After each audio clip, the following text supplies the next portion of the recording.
Bueno, en este video vamos a desarrollar el tema análisis de casos de estudio para un call center, requisito para la actividad número 5 de seguridad informática 2. Mi nombre es Carlos Bustamante. Bueno, el primer punto nos pide implementar un sistema de gestión de continuidad de negocio basado en la ISO 22301.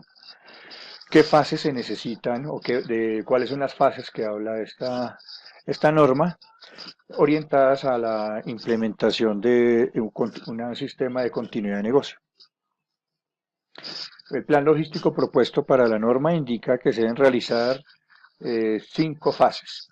La primera sería la identificación, que es el análisis de impacto del negocio, la evaluación o análisis del riesgo, la estrategia de continuidad de negocio y el plan de contingencia.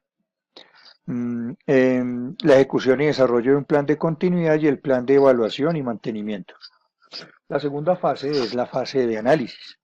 En esta eh, encontramos la descripción de la organización, su contexto y las partes que involucran, que componen dicha compañía y las cuales estarían interesadas en hacer parte del plan de continuidad de negocio.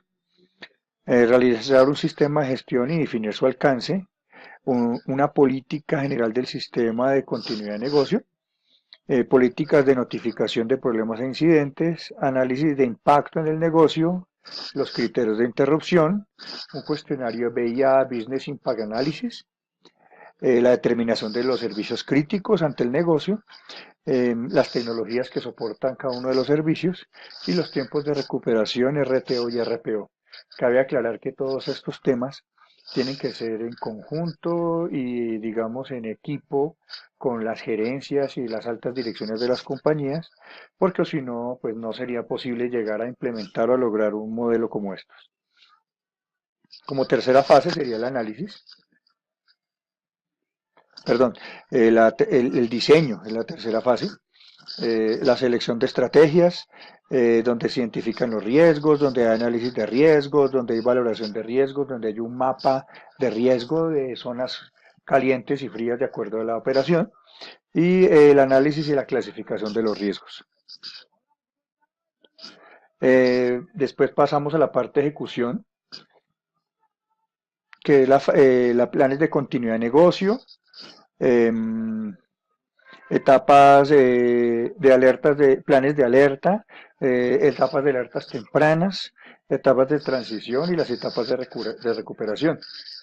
Y al final la etapa de medición, que son etapas, digamos, de post-evaluación en las que nos permite, digamos, validar y certificar si los planes propuestos pueden ser llegados a puestos en práctica y que realmente sí contribuyen a que el negocio tenga la continuidad esperada.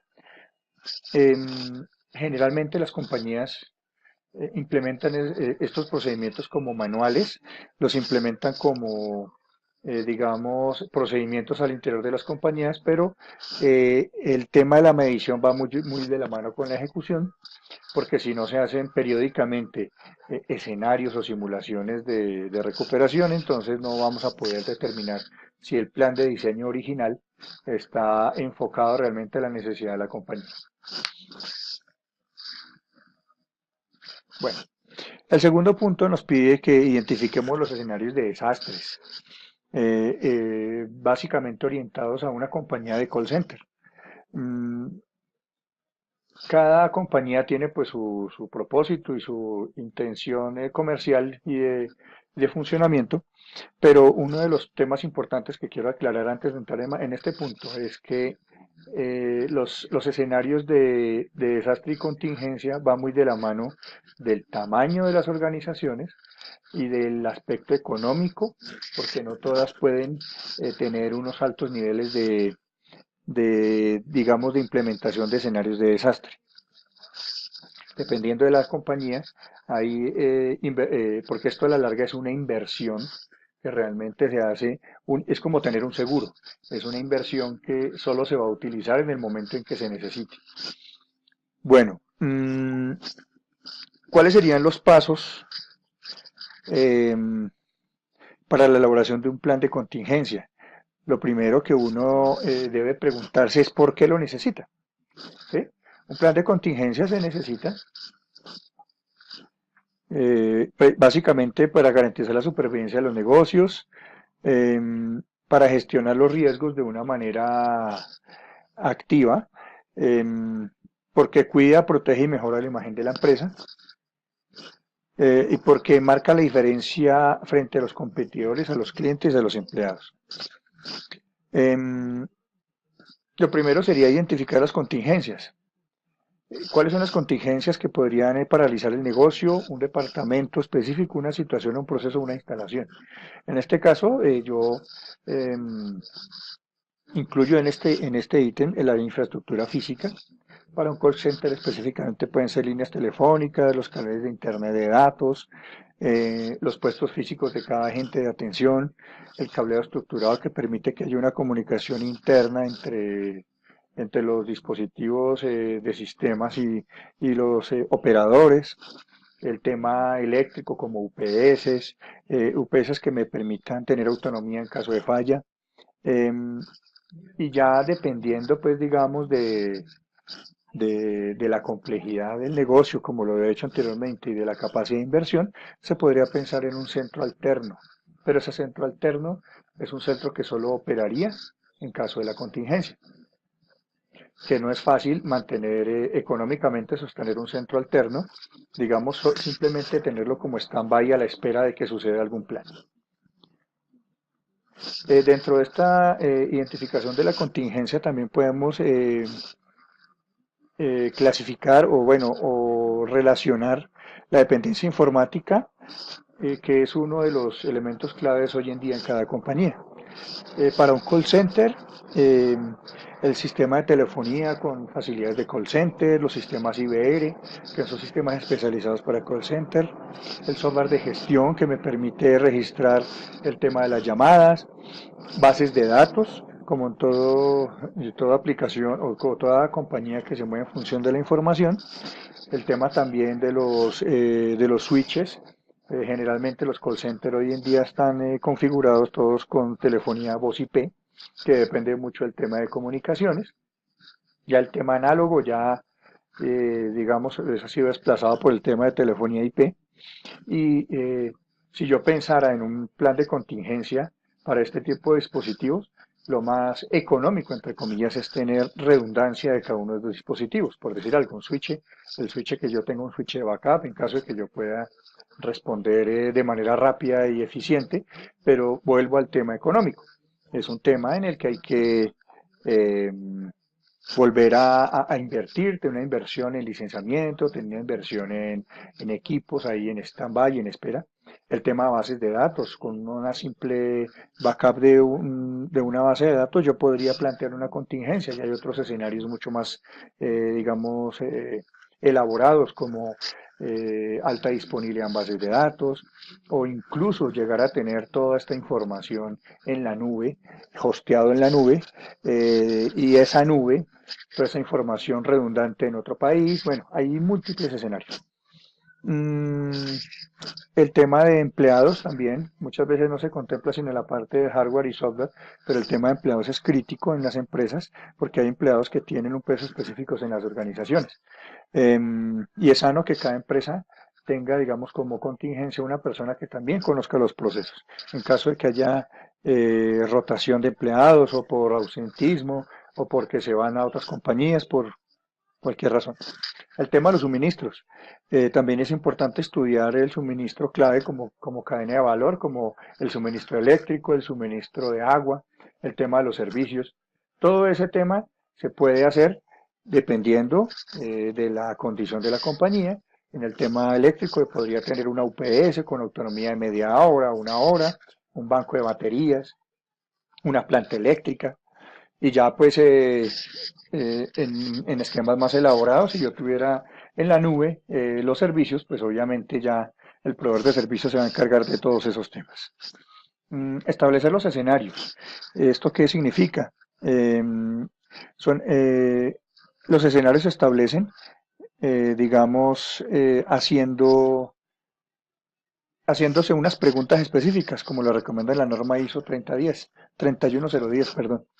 Sí, por ejemplo, si se paraliza la oficina durante un incendio por 24 horas, si se estropea un servidor, si falla la central telefónica, todos esos temas, hay que hacerse las preguntas puntuales y desarrollar cada uno de esos puntos, dependiendo pues también de que la gerencia le dé importancia a estas situaciones. El plan de evaluar los riesgos. Una vez yo identifique cada uno de los riesgos, es importante realizar un mapa de riesgos. El plan de recuperación, cómo se puede superar diferentes escenarios adversos, eh, tanto para procesos claves como para ubicaciones específicas dentro de la compañía. Bueno, definir los roles para coordinar la recuperación. Aquí hacemos la evaluación de cada uno de los integrantes del proceso de recuperación, las responsabilidades y un proceso al interior de la compañía de comunicación. Es muy importante esto porque en el evento en que se tenga que disparar el evento de contingencia, el proceso de recuperación, tiene que haber una persona que organice, haga los procedimientos y cumpla los procedimientos para iniciar el proceso de recuperación. También tiene que, digamos, hablar al interior de la gerencia eh, o socializarlo al interior de la gerencia para que la gerencia esté atenta a todos el proceso y no entren en pánico. También es importante comunicarle esto a los proveedores, a sus clientes internos, para que, digamos, todos estén alineados y no se aumente más la crisis, más de la que representa estar en un proceso de contingencia. Y el plan de comunicación y puesta en marcha, ¿sí? Pues como lo acabé de mencionar, es un plan importante porque eh,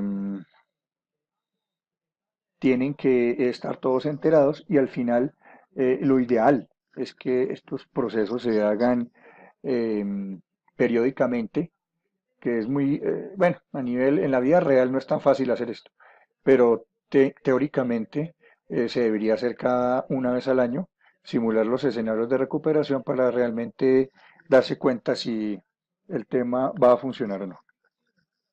Bueno, bueno, antes de comenzar con este punto, quería mencionar que es importante destacar, digamos, hay un escenario que es el DRP, que es un Disaster Recovery Plan, que es una de las mejores inversiones que podría hacer una empresa. Sin embargo, es mucho más que adquirir un equipamiento, instalarlo y mantenerlo en la operación. Es un capital que está, eh, digamos, ahí como ocioso, porque realmente no se sabe si se puede utilizar o no. Mm, en este caso es tener eh, realmente el acompañamiento de empresas especializadas en este tipo de escenarios, que no es barato, no es económico, y al final es como pagar lo que decía, mencionaba anteriormente, es como pagar una póliza de seguro. Generalmente los DRP, cuando las compañías se hacen transición su operación a un DRP, realmente no están trabajando al 100%, simplemente es un proceso de continuidad, pero no de recuperación total. Bueno, ahora sí el punto 3, que es la continuidad de negocio.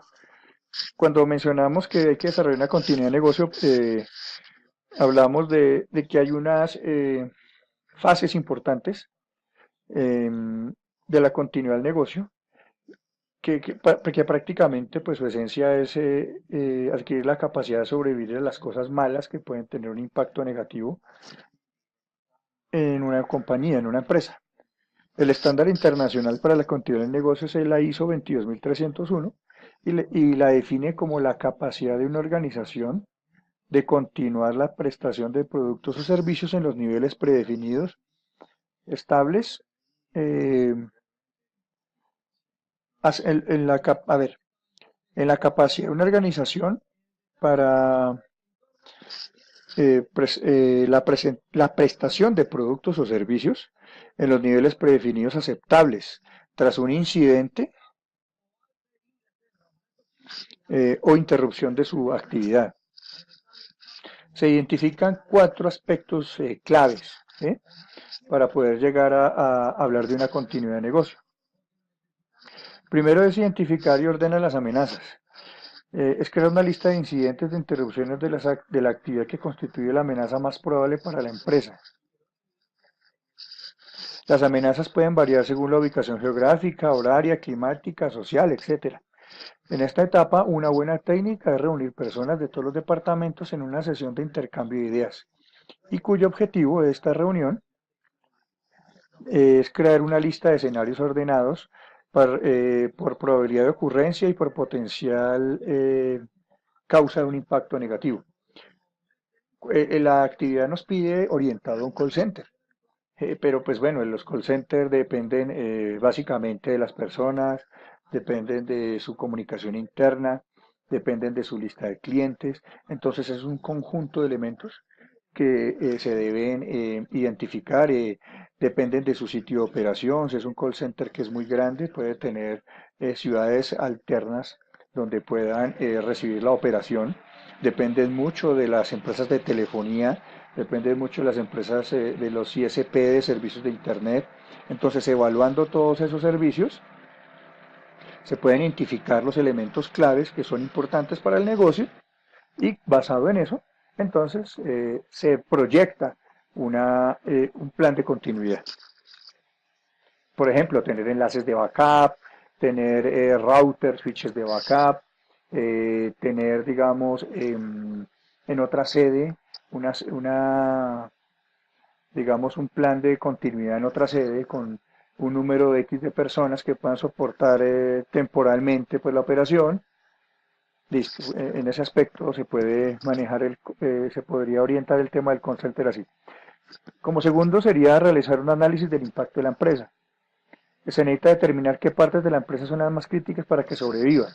O sea, no todos los procesos en las empresas son críticos para la supervivencia de una compañía. Una manera es comenzar detallando las funciones de los procesos, los empleados, los lugares y los sistemas que son críticos para el funcionamiento de la organización. Y después se determina la cantidad de supervivencia, los días de supervivencia de la empresa para cada función. ¿Cuánto puede resistir la compañía sin que pues, tenga una función particular, provoque un impacto grave? Luego ordenaría el impacto en función de cada uno de su disponibilidad. Para nuestro call center, importantísimo, nivel 1, crítico, supercrítico, la comunicación. Sin comunicación no hay negocio. Entonces, eso uno sería el análisis de riesgo más importante, mantener la comunicación. Como segundo caso, yo creo, por ejemplo, nuestra lista de clientes, nuestras bases de datos de aplicaciones, que sin eso la compañía pues no podría trabajar. Y no menos importante, la infraestructura tecnológica, como son los equipos, los servidores, y el tema de planificación digamos, suministro eléctrico, que es importante para que funcione. Como tercero sería crear un plan de respuesta y recuperación. En esta etapa sería catalogar datos claves de los bienes involucrados que realizan las funciones críticas. Aquí se incluyen los sistemas de TI, el personal, las instalaciones, proveedores y clientes. Se debe tener en cuenta, digamos, lo que son equipos, lo que son acuerdos de licencia, alquileres, garantías, contactos. Entonces, sumado cada uno de estos ítems, vamos a tener, digamos, prácticamente el mismo negocio montado en otro lado. Ahí es donde se evalúa si realmente todo ese proceso vale la pena mantenerlo o simplemente una partecita mínima para soportar mínimamente la operación. Y como por último etapa sería el plan y refinar la prueba del plan y refinar el análisis. Lo que ya mencioné antes, los expertos en BCM, que es Business Continuum Management, recomiendan probar el plan por lo menos una vez al año, con ejercicios de análisis paso a paso de las simulaciones, que la verdad pues no es nada fácil, pero pues hay que hacerlo. La prueba te permite sacar el mayor provecho a los inconvenientes de la creación del plan, y solo se permite encontrar fallas y darse cuenta realmente si el plan propuesto es válido. Bueno, esta es la bibliografía que utilicé para esta presentación. Muchas gracias.